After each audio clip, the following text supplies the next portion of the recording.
Hi, this is Tyler Kimani from Orgasmic Media. I'm here with the lovely singer, Dan. Hi! She recently dropped her album May 8th, on May 8th. You describe yourself as a lo-fi R&B singer. What does lo-fi mean? To me, lo-fi is just, it's hard to say. I'm really bad with words, but think of like the chillest kind of music possible, just more going off of vibes and energy. Lo-fi is kind of like really mellow. Yeah, really mellow, really melodic. Okay, I feel it. I get that from your album. I like it. It's really, thank you. Smoke a blunt, like, you know, just lay out. Just chill, think about your growth and stuff. Yes. So why the title May 8th? Well, May 8th of last year is the day that I came back from Arizona. I went to go live with my birth mom for the first time. And when I went there, I just kind of noticed that, like, all my life I was wondering what would it be like to be with her. That's all I wanted to do, was just be with my mom. And come to find out, it's not where I'm supposed to be. So it was like God put me where I needed to be, even though it was the harsh reality. I was away from my parents and away from my family. Still, I'm doing what I need to do. So that was a day. I got on the Greyhound. I came back to LA. My car was towed. I didn't have a place to be.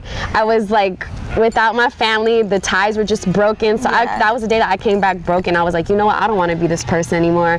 I don't want to be this toxic energy. So I was like, okay, I'm doing it. I'm turning my life around. So May 8th, day I came back, and I wanted to reclaim that year. You know, I wanted to reclaim that time for me. So I wanted to flip everything around 360, myself, my music, my ties with people, how I view the world. So yeah, I was like the year later. I like from all this stuff. Because your album is very mellow, and like you can tell, it's not, you know, when some artists are trying to be mellow, it's kind of a sad type of vibe. Yours doesn't give that sad type of vibe. It's like a very like, this is like, I can cruise to this. Yes.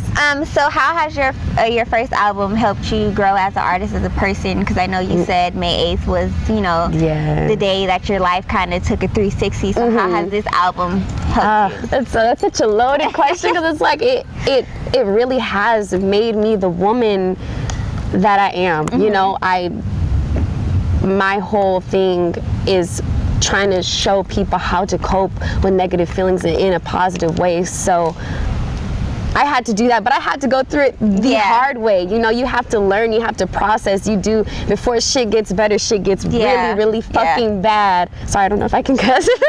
Shit gets really bad. So I had to go through the motions, and how I processed everything was through the music, was through the writing. That was my outlet.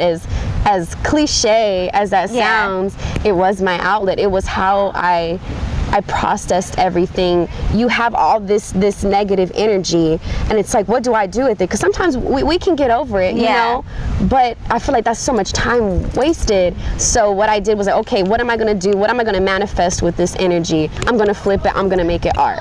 So put all that negative energy, make it music, make it something that can help others, that can teach others. So that my music was just the way. Every song has helped me grow in some way, and everything that I've written has helped take a load off of me, and, you know, try to help teach to get loads off of other people as well. So you dropping it on May 8th, did that make you like, okay, you're making an album?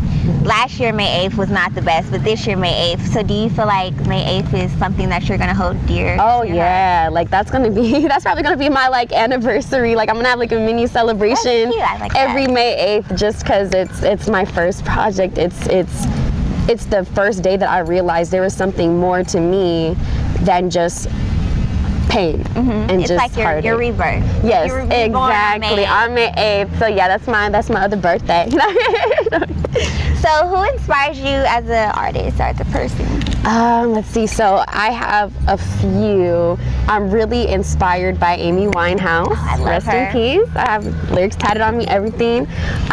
Just it's sad because I wish she could have coped with things better than she did. I wish she knew the light that she had inside of her, you know, and we often lose that when people, you know, like Blake, you know, get in our way and they step in our path, and we think, okay, we start to see ourselves through people because they're in the way.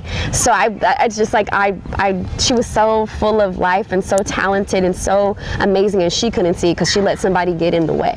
And so that's my, like, why she inspires me. I ain't let nobody get in the way of me. Exactly. Because, you know, that I also like Etta James, Ella Fitzgerald, Nina Simone, Lauryn Hill. So really, really soulful voices, you know, like I don't like that can turn their struggles or their pain into something something like you feel it. It translates how they sound. Just they sing with all of them. You know, there's so many people that have a nice voice and they sing pretty tunes. And it sounds nice.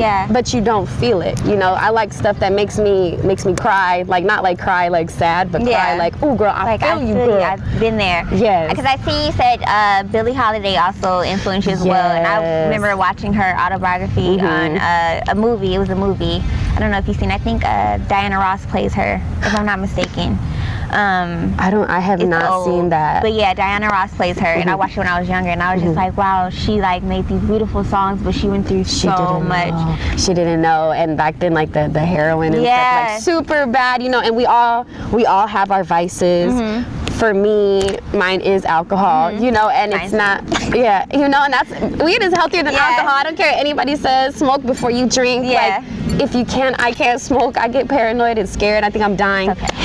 But, you know, and it's not always a positive thing. That was her vice, you know, it was alcohol, and her vice was like the drugs, and maybe that'll relieve some things, you know, for a minute, but it takes a worse toll on you and your mentality than after. So it's more important to be emotionally whole as you are as a sober person before you can, you know, go into these things. These things never relieve anything. That's what I want to teach, is like, how can we cope in ways that can help us instead of hinder us? You know, where we are, for people of color, there's a liquor store on every corner. They're teaching us to kill ourselves.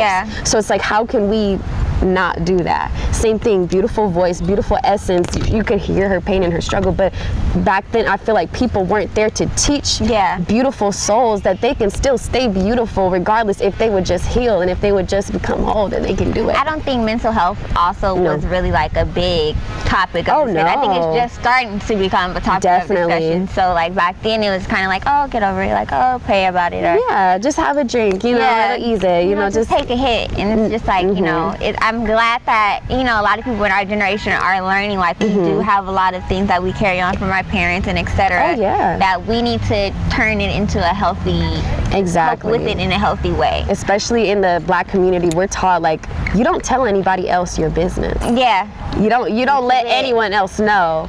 You know, like my grandmother, rest in peace, she lived her whole life in a relationship with her husband, and he's an alcoholic and he's cheating on her and stuff like that, and she never left because she was taught that you don't break up the family. You know, and it's like, no, I'm sorry, but it doesn't work like that. As I feel like we're especially Black people are taught to just keep it in and just keep going and just make more music and just do more dances that other people are going to enjoy. No one really cares about us inside our head, what's going on through us day to day. As artists, like you guys are human too. Like, you guys have things. I know when people were like, oh, Mary J. Blige made her best music when she was in pain, which I kind of agree, but at the same time, like, I don't want her to forever be in pain. Like, you know, like, I'd rather her, you know, be happy. And I think she was happy one time. She was like, just fine. Everyone, when their aunties was like, yes, I am. And then after, she got heartbroken again. But same thing. Somebody else got in her way, but she's gonna grow through that. I know you're from LA. So for me, I go to the beach when I want to feel like I'm inspired. Where do you go here in LA when you want to get inspired? I just get inspired walking outside on my block. There's, like, I live in K-Town. So it's kind of like, it's another hood pretty much, you know. And I feel like I just love people watching, and I love the way people walk. I love the way people dress. I love the way people look. I love, you know, it's just like I can sit and stare at people forever. So I'll just go outside and just walk down my block. I'll walk down 3rd Street and just see my different people. I have like my crew. There's like, you know, those guys that kind of, all they do don't mean to say it like this, but all they do with their life is kind of like sit out and drink, you know. I find inspiration from them. Like I see them all the time. Just walking outside. Like, I'll take a walk and I'll just breathe in that toxic air and breathe in that smog and trip over some dog shit and stuff and feel inspired. That's dope. I like her. She has a beautiful soul. She has May 8th, which is a great album. I suggest you guys listen to it. She's positive. I feel all her energy. And plus she's like the first girl I had in like a long time. We had like Girl 4 power. girls on here, so more women. But I like it. Download May 8th. It's on iTunes, SoundCloud, Spotify. Is it on Tidal? No, not yet. Can you get it on Tidal? I'm trying to talk to the distribution, but soon to be anywhere you can think of. Soon to be on Tidal, but check her out, please, because she's very dope. This is Tyler Kimani. This is Dan. Signing out.